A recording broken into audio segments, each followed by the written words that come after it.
Soudain, j'étais là, debout devant la maison de mes parents, une bouteille de vin cher à la main et un peu d'espoir au fond du cœur. Oui, je sais, stupide, n'est-ce pas? Après des années à être le fantôme de la famille, il voulait soudain me voir pour dîner. Pour s'excuser. Le message de ma mère était arrivé 3 jours plus tôt. Ma chérie, ton père et moi serions ravis de t'avoir à dîner ce samedi. Nous avons tellement de choses à te dire. Tu nous manques terriblement, et nous voulons arranger les choses. 19 heures? Viens, s'il te plaît. Avec amour, maman. J'ai dû lire ce message une centaine de fois. Une partie de moi savait que je devais me méfier. Mais une autre voulait tellement croire qu'ils avaient enfin compris. Qu'ils avaient enfin réalisé ce qu'ils m'avaient fait. Spoiler, j'étais une idiote. Un peu de contexte. J'ai 31 ans, je suis ingénieur en informatique et je vis seule depuis mes 22 ans. Ma sœur Katharina? Elle a 28 ans, mariée à un type de la finance nommé Maximilian, et c'est la princesse de mes parents depuis sa naissance. Je n'exagère pas. Dès que la petite Katharina est arrivée, j'ai cessé d'exister. Chaque pièce de théâtre, chaque réussite, chaque moment important de ma vie ignoré. Mais Katharina? Elle éternuait, et mes parents organisaient une fête. Elle a reçu un trophée de participation en 3e année? Dîner familial. Moi, j'ai obtenu mon diplôme de fin d'études avec les meilleures notes? C'est bien, ma chérie. Tu savais que Katharina a été prise dans l'équipe de Pom Pom Girls? Dit comme ça semble mesquin, mais imagine vivre ça pendant plus de 20 ans. Imagine tes parents pleins de fierté devant les publications Instagram de ta sœur, pendant qu'ils oublient ton anniversaire. Encore. Il y a 3 ans, j'ai craqué.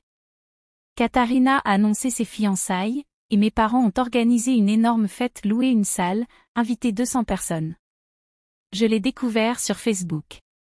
Quand j'ai appelé ma mère en larmes pour lui demander pourquoi je n'étais pas invitée, elle m'a dit: « Oh ma chérie, on pensait que tu étais trop occupée avec ton travail.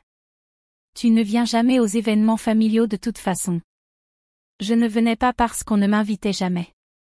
Ce soir-là, j'ai décidé que c'en était fini. J'ai arrêté d'appeler. D'essayer. D'espérer qu'il me voie enfin. Et honnêtement, ma vie s'est améliorée.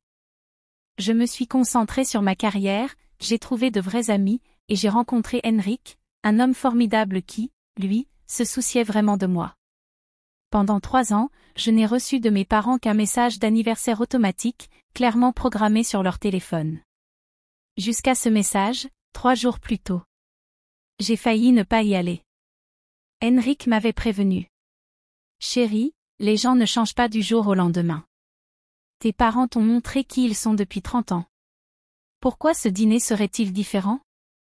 Peut-être qu'ils ont compris ce qu'ils ont perdu, ai-je répondu, sans trop y croire. Peut-être que Katharina leur a ouvert les yeux. Peut-être qu'ils ont enfin réalisé à quel point tout ça était injuste. Henrik m'a regardé avec douceur. D'accord. Mais je viens avec toi. Non, ai-je dit aussitôt. Si c'est sincère, si c'est vraiment des excuses, je dois les entendre seule. Il n'aimait pas ça, mais il a compris. Et voilà comment je me suis retrouvée là, samedi à 18h55, devant la maison où j'avais grandi, dans une jolie robe, tenant cette bouteille de vin comme une offrande de paix. Mon cœur battait fort. Je me sentais redevenir cette petite fille cherchant désespérément l'approbation de ses parents, me détestant de toujours espérer. J'ai sonné. Ma mère a ouvert, tout sourire. Ma chérie. Tu es venue. Oh, tu es magnifique. Entre, entre. Elle m'a prise dans ses bras. M'a vraiment prise dans ses bras. La dernière fois? Je ne m'en souvenais même plus. Salut, maman, ai-je murmuré. Mon père était dans le salon, debout. Voilà notre fille. Quel plaisir de te voir, Mira. Notre fille. Il m'a appelée notre fille. Mes yeux se sont embués. J'étais pathétique. Un mot gentil, et j'étais prête à tout pardonner. Le dîner est presque prêt, a dit maman. Assieds-toi donc. Katharina et Maximilian ne vont pas tarder. Mon estomac s'est un peu noué. Évidemment que Katharina serait là. Mais bon, peut-être que c'était bien. Peut-être qu'il voulait régler les choses en famille. Peut-être que Katharina voulait aussi s'excuser. Pile à ce moment-là, la porte s'est ouverte. Katharina est entrée, impeccable, comme sortie d'un magazine, suivie de Maximilian dans un costume hors de prix. « Oh, tu es vraiment venue » a-t-elle lancé, moqueuse. « Katharina, sois gentille » a dit maman, tout en souriant. « Allons tous nous asseoir. » On est passé à table. La table était magnifique, porcelaine fine, bougies, tout le tralala. Et pendant un bref instant, j'ai voulu y croire. Croire qu'ils avaient vraiment fait tout cela, pour moi. Je m'assis et remarquai tout de suite que personne d'autre n'était assis. Ils étaient tous debout, à me regarder. Ma mère, mon père, Katharina, Maximilian. Tous fixés sur moi. Bon, dis-je en tentant de garder la voix stable. Vous vouliez parler? Mon père jeta un coup d'œil à Katharina. Elle acquiesça. Puis ma mère glissa devant moi une chemise Kraft sur la table. Elle la poussa comme si elle me servait des papiers. Ce qu'elle faisait, en fait. C'est quoi ça? Demandai-je, alors que mes mains tremblaient déjà. Ouvre, dit Katharina en croisant les bras. J'ouvris. Des documents juridiques. Pages et pages. Je parcourus la première page, essayant de comprendre le jargon légal, et puis je le vis, pétition en transfert d'actifs numériques et de propriété intellectuelle. Mais c'est quoi ce bordel? C'est une plainte, dit mon père d'un ton neutre. On te poursuit pour le logiciel que tu as développé l'année dernière. L'application de gestion financière. Je le regardai, bouche bée. Quoi? Tu as utilisé notre ordinateur quand tu es venu il y a 2 Noëls, intervint Katharina, visiblement ravie. Tu y as travaillé ici, dans cette maison, avec les ressources qu'on a fournies. Ça fait de nous des copropriétaires du droit d'auteur. Je ris. Vraiment, j'éclatai de rire. Vous plaisantez. Dites-moi que vous plaisantez. On est sérieux, dit ma mère, et sa voix était glacée. Tu nous as exclus pendant des années, tu as été égoïste, et pendant ce temps tu as développé quelque chose qui vaut des millions. On est la famille. On mérite notre part. Et moi aussi, j'y ai droit, ajouta Katharina. En tant que sœur, je dois bénéficier de ton succès. C'est juste. Juste? Je n'arrivais pas à m'arrêter de rire, alors même que des larmes coulaient. Vous voulez parler de justice? Vous m'avez ignoré toute ma vie. Vous avez oublié mon anniversaire chaque année. Vous n'êtes même pas venu à ma remise de diplôme. Et maintenant vous voulez être la famille parce que j'ai réussi?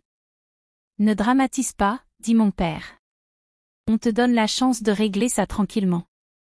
Cède 30% de la boîte et on oublie tout. 30%, m'exclamai-je. Vous êtes fou? Trouve-toi un bon avocat, annonça Katharina, si satisfaite que j'avais envie de lui jeter mon verre de vin à la figure. Parce que c'est lancé. On a déjà déposé. Tu seras officiellement assigné lundi. Là, quelque chose en moi, craqua. Mais pas comme il l'attendait. Pas en mode triste et vaincu. Plutôt, oh, vous n'avez aucune idée de ce qui vous attend. Je me mis à rire encore plus fort, jusqu'à manquer de souffle, les larmes coulant, pliées en deux. Qu'est-ce qui est si drôle? Demanda ma mère, furieuse. Vous, alté-je. Vous tous? C'est, oh mon Dieu, c'est parfait. Je m'essuyai les yeux et me levai, prenant la chemise. Bon, si je comprends bien, vous m'avez invité ici en faisant semblant de vouloir vous excuser et renouer, juste pour m'assiéger avec une plainte bidon? Ce n'est pas bidon, intervint Maximilian pour la première fois, d'une voix pédante d'avocat. J'ai examiné le dossier. Tu n'as aucune base légale. Oh, Max, dis-je en souriant toujours. Tu ferais bien de revoir ton jugement. Qu'est-ce que tu veux dire par là? Répliqua Katharina. Je sortis mon téléphone et vérifiai l'heure. 19h23, dans environ 7 minutes, vos vies vont devenir très, très intéressantes.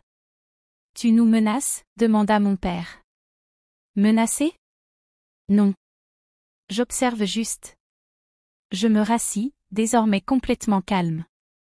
Voilà le truc quand ta famille t'ignore pendant 3 décennies, tu as beaucoup de temps pour te consacrer à ta carrière. Et la mienne a très bien marché. On sait, dit Katharina. C'est pour ça qu'on. Laisse-moi finir, l'interrompis-je. L'application de gestion financière? Ce n'est rien. De la petite monnaie. Ça marche, oui, mais ce n'est pas mon activité principale. Ils avaient tous l'air perdus. Mon activité principale, continuai-je, c'est la forensique numérique d'entreprise. J'aide des sociétés à enquêter sur des fraudes, des détournements, des fuites de données. Je suis très douée. Reconnaissance internationale, experte témoin en justice, ce genre de choses. Je vis la couleur quitter légèrement le visage de Maximilien. Et vous savez ce qui est drôle, je riais encore. Il y a 6 mois, j'ai été engagée par une boîte qui s'appelle Schneider Financial Consulting. Ça te dit quelque chose, Max? Le visage de Maximilien vira du pâle au vert. De quoi tu parles? Demanda Katharina, regardant entre son mari et moi.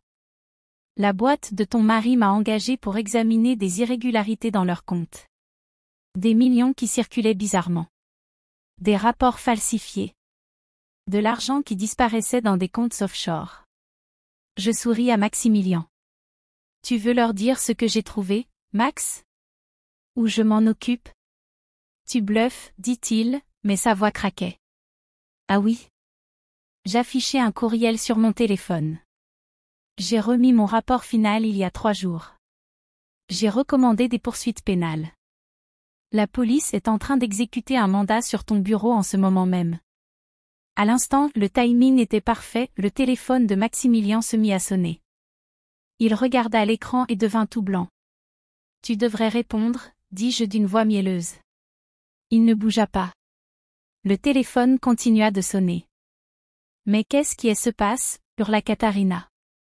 Ton mari détourne des fonds de sa société depuis 2 ans, dis-je calmement. Environ 3,2 millions de dollars, pour être précise. Un système vraiment ingénieux.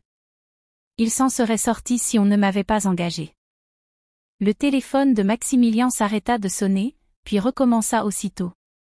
Mais attendez, ce n'est pas tout, dis-je, avec le ton d'une animatrice de jeu télévisé.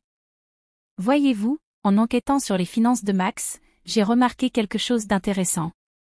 De gros dépôts en espèces sur un compte appartenant à.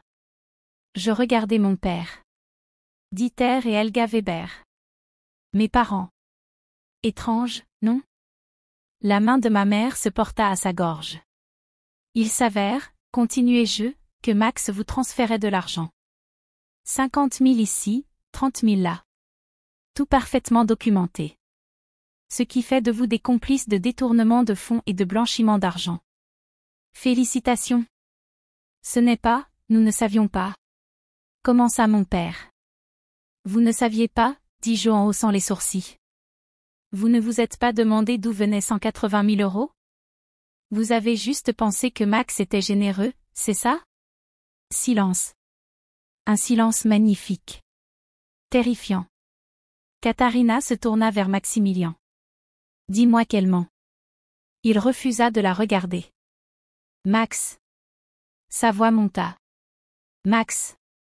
J'essayais d'aider, balbutia-t-il. Tes parents avaient des problèmes d'argent et... Avec l'argent volé, hurla Katharina. Mon téléphone vibra. Un message d'Henrik, tout va bien? Tu es parti depuis 1 heure.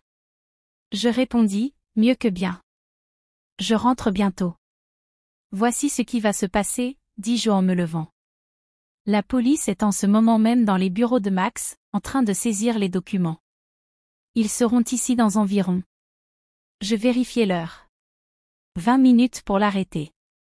Et ils voudront probablement vous parler aussi, maman, papa, à propos de tout cet argent. Nous prendrons des avocats, dit mon père d'une voix désespérée. Nous nous battrons. Oh, vous allez en avoir besoin, répondis-je. Des avocats très chers. Ce qui va être difficile quand vos comptes seront gelés. Et toi, Katharina? J'espère que tu connais un bon avocat en divorce, parce que quelque chose me dit que ton mariage ne passera pas la nuit. Katharina s'effondra sur une chaise, la tête entre les mains, en sanglots. C'est toi qui as fait ça, dit ma mère d'une voix tremblante de rage. Tu savais, tu as tout planifié.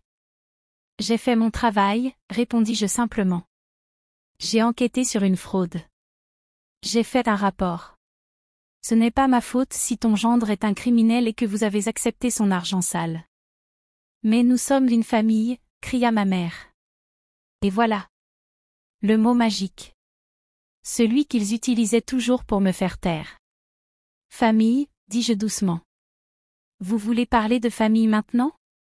Où était la famille quand j'avais besoin de vous? À mes anniversaires? À ma remise de diplôme? À chaque moment important de ma vie? Vous n'avez pas le droit d'utiliser ce mot maintenant. Mira, s'il te plaît, commença mon père. Non, le coupez-je. Vous avez fait vos choix. Chaque jour, vous avez choisi Katharina au lieu de moi. Vous avez choisi de m'ignorer, de me faire disparaître. Et maintenant, vous voulez me poursuivre? Pour m'arracher ce que j'ai bâti seul? Je saisis la bouteille de vin que j'avais apportée, que je n'avais même pas ouverte, et me dirigeai vers la porte. Au fait, dis-je en me retournant, votre plainte sera rejetée. J'ai toutes les preuves, 4 ans de travail sur cette application, témoin, sauvegarde datée. Vous n'avez rien. Rien que votre cupidité. Tu ne peux pas partir, hurla Katharina. Regarde-moi bien. Ta mère et moi pourrions aller en prison, cria mon père. Je m'arrêtai à la porte. Oui. Et tu sais ce qui est vraiment triste?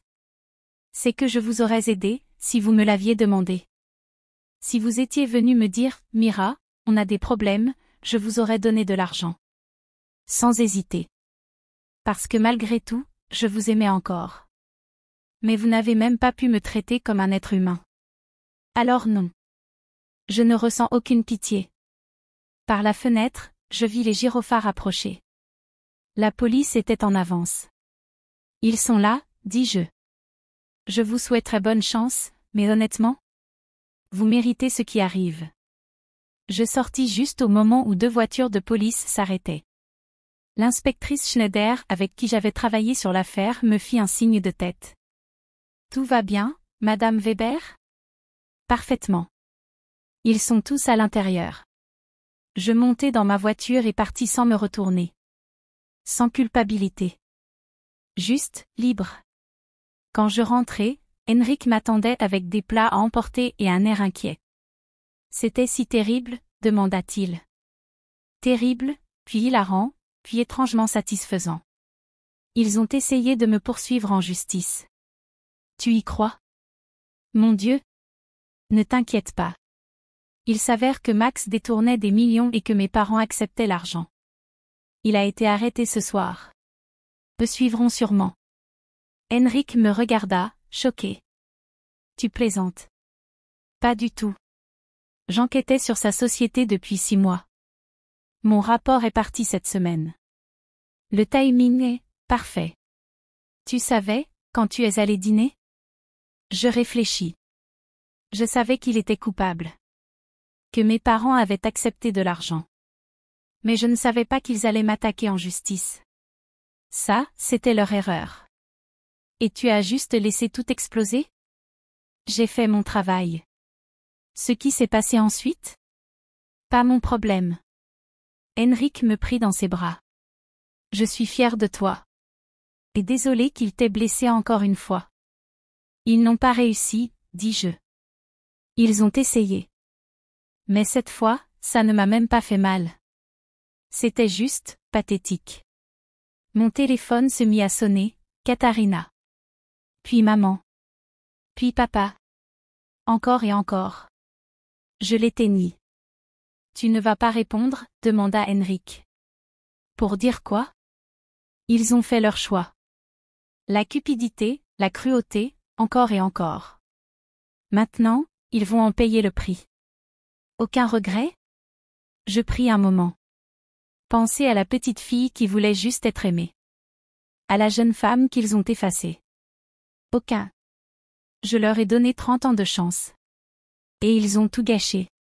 Ce soir, c'est juste le karma. Henrik m'embrassa le front. Et maintenant? Maintenant? Je vis. J'avance. Je construis. Et j'aime ceux qui m'aiment vraiment. Ça sonne parfait. Et ça l'était. Plus tard, j'ai appris ce qui s'était passé. Maximilien condamné pour fraude, 7 ans de prison. Mes parents, complices. 2 ans avec sursis, amendes énormes. Katharina, divorcée, ruinée, travaillant dans un magasin. Leur plainte contre moi? Rejetée. Le juge a même ri. Et moi? Je vais très bien. Mon entreprise prospère. Henrik et moi sommes fiancés. Et surtout, je suis entourée de gens qui me voient, me respectent, m'aiment. Les gens me demandent parfois si je regrette. Si j'aurais dû les prévenir. La réponse est non. Ils ont eu 30 ans pour m'aimer. 30 ans pour me voir comme leur fille. Ils ont choisi la cruauté.